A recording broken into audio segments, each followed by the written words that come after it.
Ever wonder why you hurt? If you have numerous aches and pains, this could be because you may not yet prioritize mobility and active recovery. Maybe some neglected muscles need some TLC. Trust me, I get it. Mobility? Sometimes I'm lucky to get enough sleep and eat a healthy breakfast.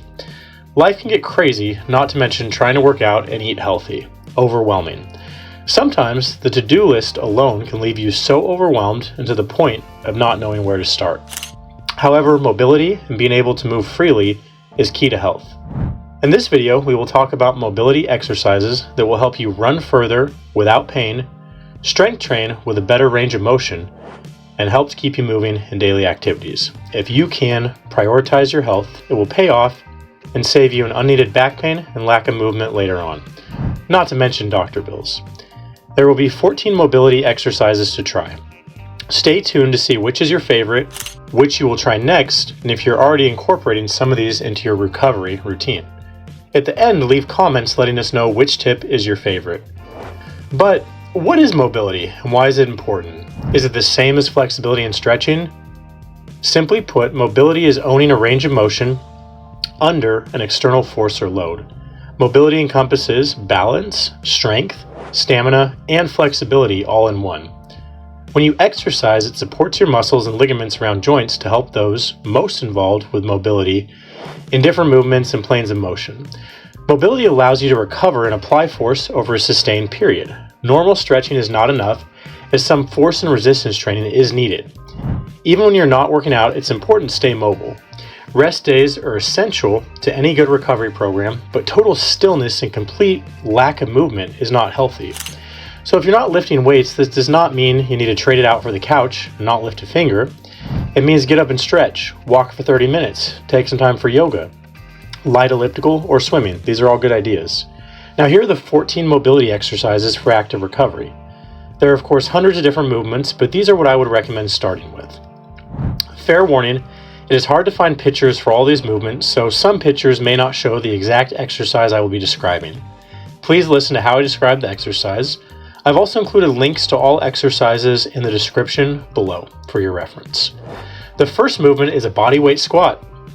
Basic but always works. This is a movement I recommend doing any day, even non-leg days, to keep good mobility and blood flow. Doing this movement throughout the day helps you improve your range of motion when squatting, with weight, or to pick something up. Remember to keep your feet shoulder width apart, toes pointed slightly out, and your back straight as you lower down. Research seems to show the most benefit when you're at least 90 degrees deep.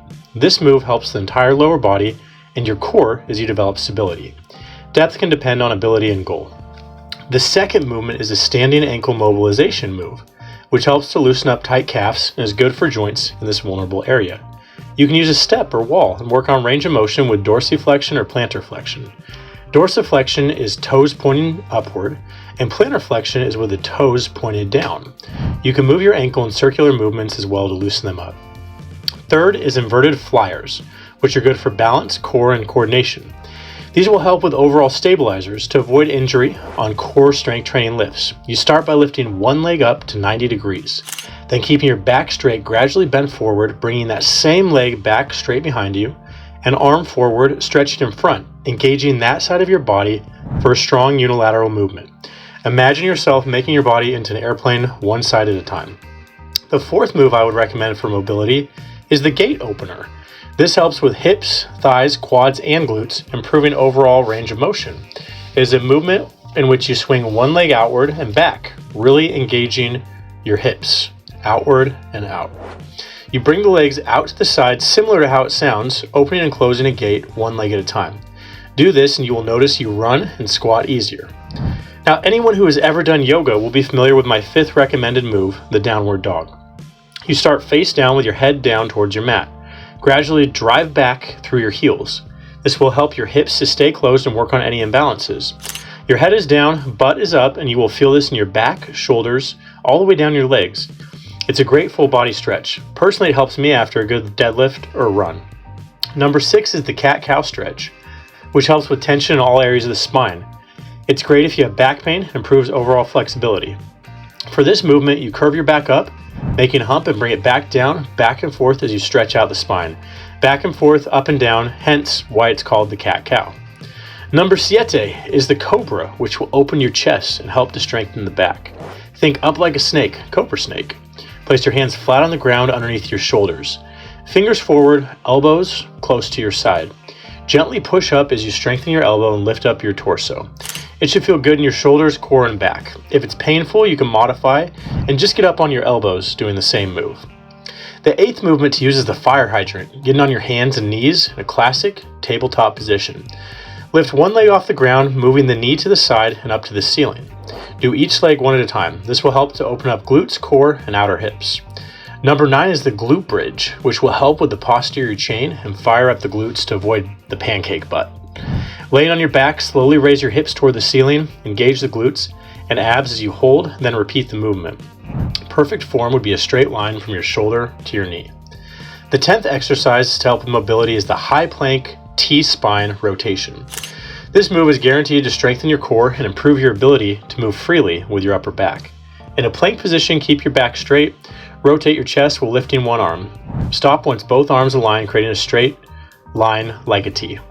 Number 11 is the back pause squat. In this exercise, you go deep down in your squat and pause at the bottom of the range of motion. You then hold the position for 2 to 5 seconds. Don't rush this. You can hold it longer as well, as long as it's safely and done with just body weight. This helps ankle and hip mobility to strengthen these injury-prone areas. In addition, helps your core and trunk for stability. If you can move safely through this range of motion, you'll be able to move athletically in different sports, as well as be able to pick things up easier. The 12th mobility exercise is the butcher's block. For this one, grab a PVC pipe or broom.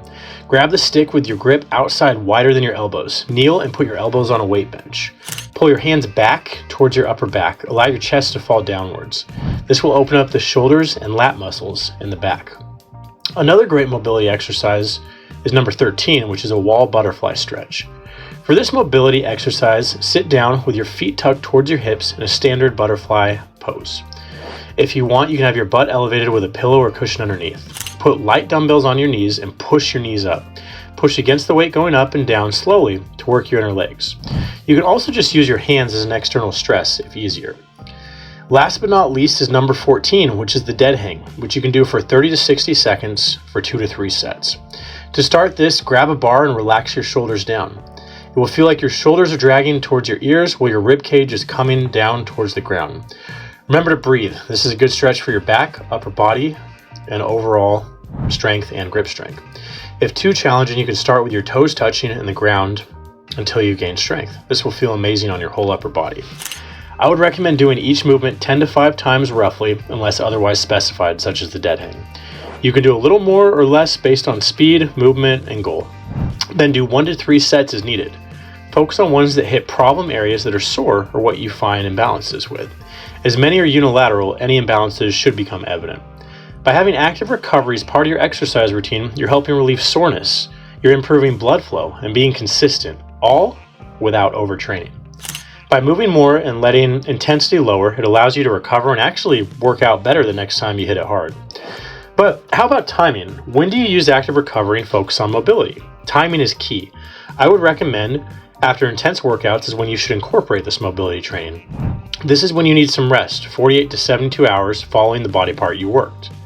As a reminder, if you feel completely crummy and are super tired or sore, complete rest could be best. Always listen to your body. If you feel painful or your body's telling you to stop, then stop. However, if you're sore but not painful and you're still wanting some movement, then active recovery or mobility would be most helpful. Remember, keep intensity low. The goal is not to replace an intense workout. This is not a normal training session. Instead, the goal is to help recovery. In addition, always remember to mix up movements in the order. Do some mobility exercises one day and others other times. Feel free to use as needed through different parts of the day and don't feel like you need to do it all together in one session. It can be beneficial to do 2 to 5 minutes at a time, different parts of the day, for good blood flow and maximum recovery. The goal of these is to keep you mobile and moving. Regular exercise and the right form of exercise is key to mobility. Regular mobility and activity is the best way to prevent loss of movement and increase healthy range of motion in exercise and daily activity, no matter your age and stage. It's never too late to become more mobile and improve your ability to move. To recap, these should all be done with a full range of motion without pain around your shoulders. Shoulders, hips, and knees can all be trouble spots to focus on. Always tune up the muscles that will be worked in or after a given workout. We all want mobility as we age, independence, and be able to move through our favorite activities for all of life. Whether we're going through daily activities or errands, going on a trip, moving all day, wanting to stay in your own home or live happily, it takes concentrated effort to keep mobility. Mobility as medicine is the best preventative care. I would be remiss to not mention basics of any fitness routine. Basic principles remain the same. Aerobic exercise for 150 minutes a week, at least 2 to 3 days a week of basic resistance training are needed to maintain basic health and function. Then, mobility and active recovery can aid and help you feel better with those activities. If you want less pain and nagging injuries, make sure mobility training stays a part of your life and fitness routine. It can help you move, run, jump freely, and maintain activity over a lifetime. Consistency and a little dedicated time can pay dividends. We appreciate you making us a part of your fitness journey as you look to work on mobility and getting stronger. If you feel you know more than you did at the start of this video, please show your support by subscribing and sharing with friends and family. We provide new content weekly. As always, thank you for watching, and don't forget to try different workouts and get your protein. We always want to bring real advice you can use right away in your health and fitness journey.